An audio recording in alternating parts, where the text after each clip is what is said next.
Kailangan lang na matignan ng positibo. Iba ang masipag kumpara sa porsigido. Habang isinasalin ko sa baso ang mojito, iniisip ko kung ano nga bang papel ko rito. Isang manunulat, pero ang buhay ko'y biglang nagbago lahat. May panahong ako'y ginagago na at pinagtripan noon, pero ngayon muli akong nakakaangat. Salamat sa mga kumontra, ngayon halika, ika'y kabilang ba noon sa mga kontrabida? Salamat kritiko kahit alam ko na mali ka, kasi lahat kayo positibo kong nakita. Hindi lahat ng bagay ay mali, hindi lahat ng bagay ay mali, hindi lahat ng bagay ay mali. Positibo. Guys, naalala nyo ba yung ginawa natin nakaraan ng July 19? Kinabit nating wardrobe nakaraan na pinagtutulong-tulungan namin, guys. So, today is July 20,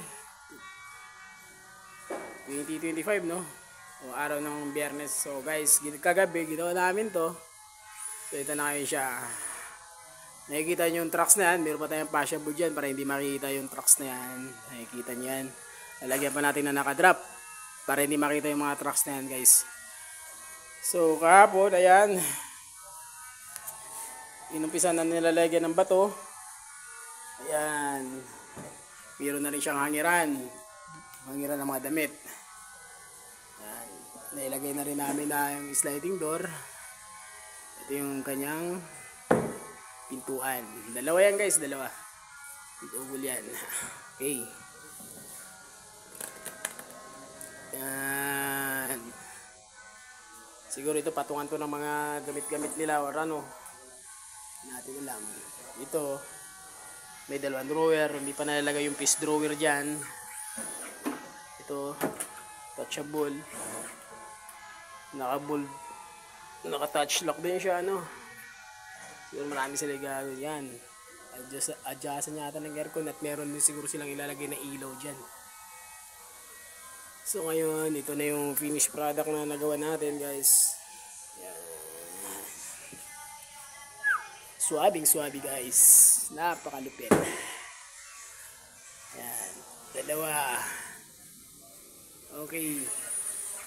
So mamaya, yung gagawin natin, syempre,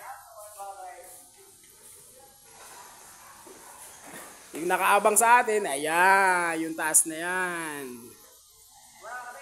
Yung paikot na yan, guys. Lalagyan natin yung tinatawag na force beam. Paikot yan, nakakunik dyan sa may poste na yan. Dyan sa may poste na, nakakunik yung beam na yun. Yung dito, sa kabila. Yan, paikot dyan sa linya na yan. Papunta dito sa kabila, paikot. Para naman gumanda-ganda, syempre. So ngayon, kita nyo yan. Yung mga kasama natin dito sa isla, guys, sa isla ng Mars. Yan, andun yung mga speedboat, andun yung guardia, guys. Yan, ngayon, so hanggang dito na muna to, guys. Mamaya babalikan kayo at pagkatapos namin may kabit yan, syempre i-video din natin para makita nyo kung paano namin ginamit. So makikita natin yung resulta kung ano talagang mukha niya. So hanggang dito na muna, guys. Maraming salamat. Good morning.